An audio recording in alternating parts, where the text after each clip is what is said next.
에브라임의 아들은 수델라요, 그의 아들은 베레시요, 그의 아들은 다시요, 그의 아들은 엘르아다요, 그의 아들은 다시요, 그의 아들은 사바시요, 그의 아들은 수델라며, 그가 또 에셀과 엘르앗을 낳았으나 그들이 가드 원주민에게 죽임을 당하였으니 이는 그들이 내려가서 가드 사람의 짐승을 빼앗고자 하였습니다. 그의 아버지 에브라임이 여러 날 슬퍼하므로 그의 형제가 가서 위로하였더라. 그리고 에브라임이 그의 아내와 동침함에 임신하여 아들을 낳으니 그 집이 재앙을 받았으므로 그의 이름을 브리아라 하였더라. 에브라임의 딸은 세라이니 그가 아래 윗성 벳호론과 우센 세라를 건설하였더라. 브리아의 아들들은 네바와 레셉이요, 레셉의 아들은 델라요, 그의 아들은 타니요, 그의 아들은 나단이요, 그의 아들은 암미우시요, 그의 아들은 엘리사마요, 그의 아들은 눈이요, 그의 아들은 요수아더라. 아멘. 오늘 이 본문의 말씀은 이제 역대 상하를 쓴 분이 바로 이제 학사 에스라입니다. 그러니까 바벨론 포로로 끌려갔다가 돌아왔던 이제 지도자 중에 한 사람이잖아요.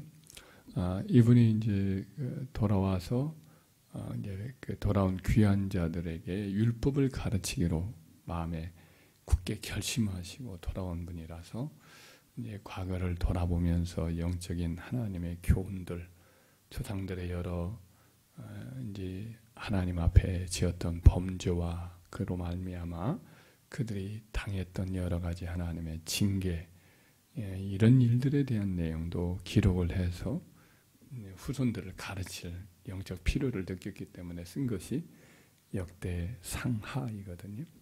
그 중에 이제 나오는 내용 중에 일부가 이제 족보에 관한 내용이에요. 각 지파별로 돌아왔던 사람들이 다 이제 북이스라엘 10지파는 아수르에 망했고 남유다는 이제 바벨론에 망했으니까 조상들이 다 사실은 흩어져 있기 때문에 그 조상들로부터 내려왔던 후손들이 다 산지사마로 흩어져 있기 때문에 족보에 관해서 가르칠 필요도 있었다 생각을 해서 이분이 이제 족보를 쫙 기록을 하는 거예요. 각 지파마다 망한 지파도 있지만 그러나 그 지파 중에 남은 사람들이 있으니까 그들의 뿌리가 뭔지 70년 바벨론에 포로로 끌려가 버린 신세가 됐으니까 족보에 대한 뿌리가 흔들리니까 뿌리를 다시 되찾게 하는 의도가 있었던 것 같습니다. 그 중에 이제 에브라임 지파에 관한 내용이 여기 짧게 요약을 하고 있어요. 에브라임 지파에 관한 그 자손이 어떤 계보로 이렇게 내려왔는가 여기에 대해서 일부만 기록을 한 거죠. 근데 요셉의 아들이죠. 에브라임인 요셉의 아들. 두 아들이 있는데 큰 아들이 므낫세, 둘째 아들이 바로 이제 에브라임이었어요. 이 둘은 요셉이 애굽에 있을 때 낳았죠. 먼저 야곱의 11째 아들 요셉이 이제 애굽에 내려가 있다가 거기서 바로 앞에 있을 때에 바로가 그를 위해서 이제 그 제사장의 딸을 그에게 아내로 주므로 그 제사장의 딸을 통해서 두 아들을 낳았습니다. 근데 이제 한 가지 어떤 일이 있었냐면은 야곱이 죽기 전에 임종할 때에 그 요셉의 두 아들과 함께 와서 이제 임종하기 전에 인사를 드리려 왔는데 야곱이 눈이 어두웠죠. 눈이 어두운 가운데 그 손자들에게 축복할 때 손을 이렇게 어금 맞춰서 축복을 하지요. 네, 므낫세가 장남인데 둘째 아들 에브라임에게 오른손을 얹으니까 아버지 에브라임이 므낫세가 장자이니 그에게 오른손을 얹으소서라고 말씀을 하였으나 야곱이 눈이 어두운 중에도 나도 안다더라, 나도 안다 하면서 그냥 그대로 축복을 하죠. 므낫세가 장자라도 야곱이 에브라임 둘째 차자에게 축복하더라 이렇게 기록이 되어 있죠. 그때 축복 내용은 이제 하나님이 번성하게 하실 것이다. 네 후손을 에브라임을 크게 번성하게 할 것이다. 이런 약속을 축복을 해 준 내용이 창세기 이제 후반부에 나오죠. 그래서 이제 그 에브라임의 후손들이 어떻게 이렇게 흘러나왔는가 이걸 볼 수가 있는데 그 말씀대로 이루어지는 것 같았어요. 왜냐하면 에브라임의 아들이 수델라인데 수델라의 아들들이 8명이 기록이 되어 있어요. 그의 아들은 족보로 이렇게 쭉 내려가는 종적인 족보가 아니라 할아버지가 에브라임이고 그의 아들이 수델라인데 그 수델라 아래에 8명의 아들이 기록된 것으로 보게 됩니다. 그러니까 뭐 베렛과 다핫과 엘르아다와 또 다른 다핫 그리고 사밧과 또 다른 수델라, 아버지가 수델라인데 아들도 수델라 이렇게 해서 에셀과 알리앗까지 8명이 이제 그 에브라임의 직계 손자지요. 근데 그러니까 그 축복이 이루어지는 것을 느끼죠. 번성하게 되기를 원합니다. 이렇게 해서 마음도 든든하고 그리고 에브라임 입장에서는 자기 할아버지가 돌아가시기에 자기에게 축복한 대로 이루어지는구나 라는 그런 내가 복받았구나 이런 생각을 했을 것이 분명합니다. 근데 도중에 뜻하지 않은 일이 발생을 하죠. 바로 그 8명의 손자가 가드에 내려가서 그들의 가축을 빼앗는 가운데 그냥 다 죽임을 당하고 말이죠. 한꺼번에 8명을 잃었어요. 본문의 내용은 그들이 가드에 가서 그들의 가축을 빼앗으려고 한 것으로 학자들은 또 이제 가드 사람이 와서 원래 내려온다는 표현은 애굽이 낮으니까 내려온다는 표현은 가드 사람들이 에브라임이 살고 있었던 그 지역의 고센 지역이죠. 이스라엘 백성들이 애굽의 그 나일강 하류가 고센 지역인데 거기로 내려와서 짐승을 빼앗으려고 했는데 싸우다가 됐다. 이렇게도 해석하기도 해요. 근데 여하튼 제가 볼 때는 이제 가드로 이렇게 내려가서 싸운 것으로 그렇게 이해를 합니다. 가드나 뭐 고센 지역이나 이제 낮은 지역에 있어요. 그리고 목축하는 입장에서는 왔다 갔다 하거든요. 그러다 보니까 이제 그 소와 양과 이런 소유권 문제로 서로 갈등이 있어서 싸울 수도 있었을 것이 분명합니다. 근데 어쩌면 이것은 정확하지 않으니까 이 성경 말씀대로 가드에 가서 싸운 것으로 여겨지면 그 요셉이 굉장히 그 하나님 언약에 대해서 분명한 확신이 있었던 사람이잖아요. 그런 게 그의 증조 할아버지죠. 이 죽은 사람들의 입장에서 본다면 에브라임의 아버지 요셉은 죽을 때도 입감만 하라고 그래요. 너희가 반드시 하나님 너희를 권고하셔서 가나안 땅 너희 조상들에게 하나님이 약속하신 그 땅으로 너희는 올라갈 텐데 그때 너희는 내 해보를 메고 가라 하고는 입감만 하고 매장을 하지 못하도록 했어요. 근데 그 말씀에 그들이 다 순종해서 아마 미라식으로 그 몸을 썩지 않도록 내장이랑 다 이제 내놓고 그리고 이제 말리는 거죠. 건조시키는 거죠. 이제 이집트식의 그 미라 만드는 법이 아마 그렇게 했던 것 같아요. 그렇게 해서 뼈를 입관을 해놓고 오랫동안 거기다 이제 향 재료 같은 거 만들어 놔서 냄새 안 나도록 해서 이제 하나의 어떤 곳에 보관을 했던 거죠. 그리고서 이제 그 아까 말씀한 대로 하나님이 반드시 너희를 권고하시니 너희를 약속의 땅 가나안으로 인도할 텐데 그땐 내 해골을 반드시 메고 와라. 맹세해라. 맹세까지 시켜요. 그것이 그들에게는 굉장히 인상적이죠. 여기 애국은 우리가 영원히 있을 것이 아니구나. 때가 되면 하나님은 우리를 다 애굽에서 가나안 땅으로 인도하시겠구나. 그 땅이 우리에게 주신 영원한 기업이구나. 이렇게 생각을 하고 있었단 말이죠.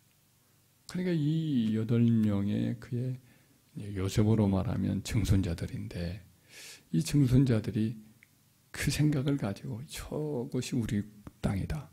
가드 땅도 그들의 땅이죠. 약속된 땅인데 찾으러 가자 하고는 그 가드 사람들에게 분쟁이 있을 때 그것을 기화로 공격해서 그 땅을 차지하러 간 것이 아닐까라는 생각이 들어요. 그것을 알 수 있는 것은 그의 여동생이 있는데 여기 보면은 여동생이 그 8명의 이제 그 아들들이 형제들이 오빠들이라고도 할 수도 있는데 그들이 죽었을 때 그의 에브라임의 딸 세라라고 하는 딸이 나와요. 여장부가 나오죠. 이 여장부가 그의 그 아래 윗성 베토론과 우센 세라를 건설했는데 베토론은 바로 가드 옆에 있는 땅이거든요.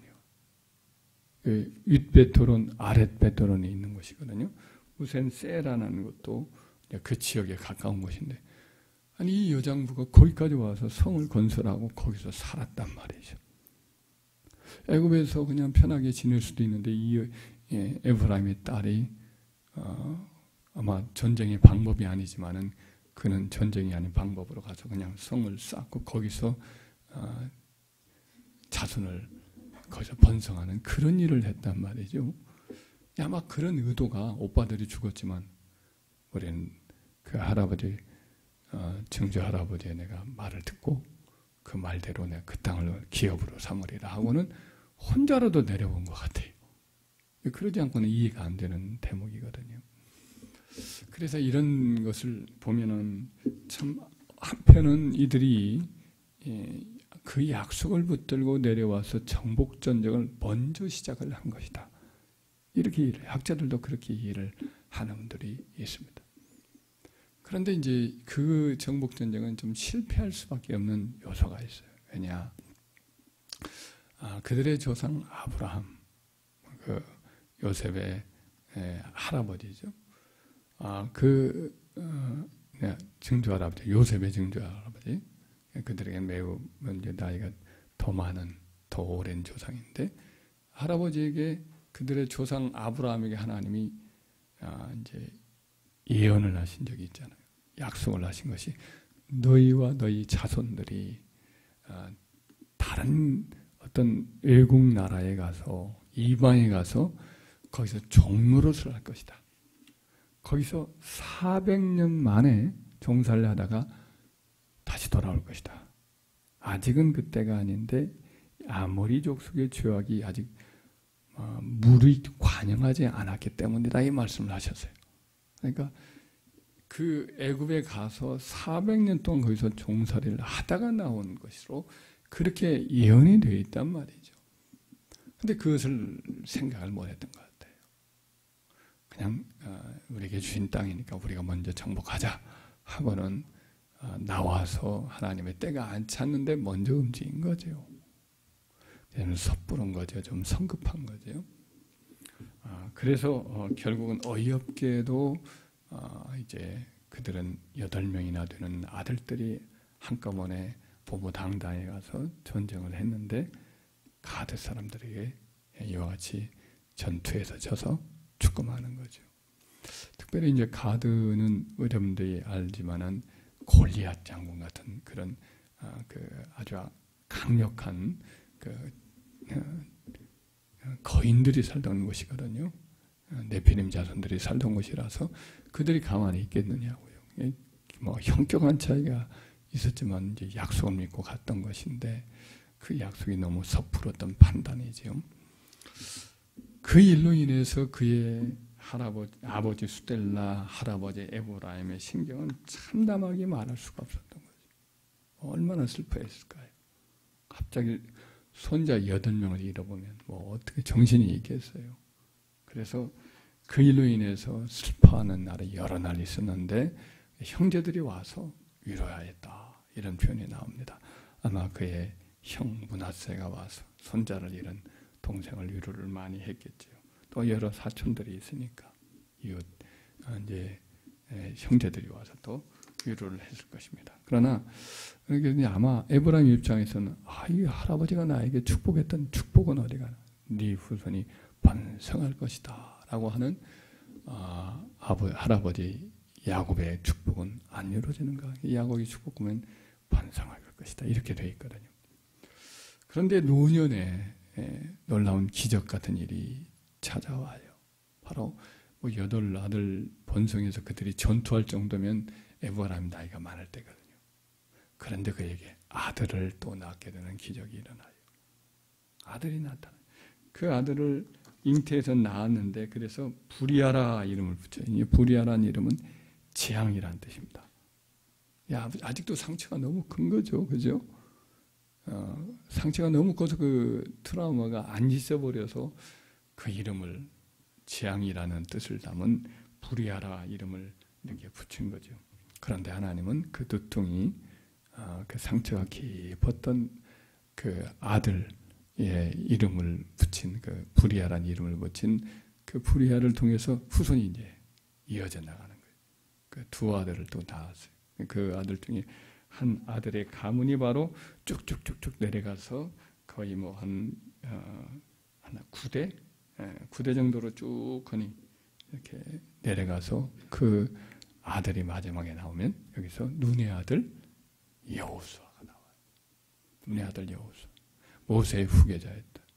이스라엘 백성들을 이끌고 약속의 땅 가나안으로 들어가서 그 땅에 수많은 사람들을 다 가나안 7족속을 다 멸하고 그 땅을 이스라엘 백성에게 기업으로 얻게 하는 일에 쓰임받았던 위대한 하나님의 사람이죠. 에브라임 자손이에요. 이제 여호수아가. 그 여호수아가 그때 승리할 때 가드도 다 정복을 하는데 그 정복할 때 그들의 조상을 죽였던 그 여러 위대한 아주 거인들 그들을 다 쳐서 멸하거든요. 그의 후손 중에 유다 같은 경우는 이제 유다 족속 중 하나였던 다윗은 그 골리앗을 또 쳐서 죽이는 아직도 다 죽여지지 못하고 남았던 사람들이 있었는데 골리앗도 죽였죠. 하여튼 이 여호수아로 인해서 선대의 모든 것들을 다 원수를 갚게 되진 승리하는 결과가 나타나죠. 이걸 보면 하나님이 이제 선지자였죠. 야곱도 그를 통해서 영적으로 준 축복은 비록 큰 희생도 있었고 한때 그 모든 희생 그 약속이 안 이루어지는 것 같은 그 어떤 슬픈 일도 재앙도 당하지만 결국 이루어졌어요? 안 이루어졌어요? 이루어졌단 말이에요. 후손이 번성하게 되고 그 후손 중에 여호수아 같은 아주 위대한 대장군이 나오는 위대한 지도자가 나오는 약속을 다 이루는 그와 같은 큰 축복이 이루어지지요. 그래서 이와 같이 우리도 마찬가지로 어떤 하나님의 축복이 잠시 잠깐 이루어지는 것처럼 보이고 안 이루어진 것처럼 보일지 몰라도 하나님은 신실하시다. 하나님의 약속은 반드시 이루어지고 만다. 믿으시기 바랍니다. 할렐루야. 우리가 하나님을 신실하게 믿고 우리 성경에 기록된 약속을 붙들고 소망 중에 더욱 충성하면서 인내하고 더 하나님을 붙들면 비록 더딜지라도 하나님의 축복과 언약은 반드시 이루어진다. 이 사실을 믿고 믿음으로 더욱더 정진해 나아가는 저와 여러분 되기를 주의 이름으로 축원합니다.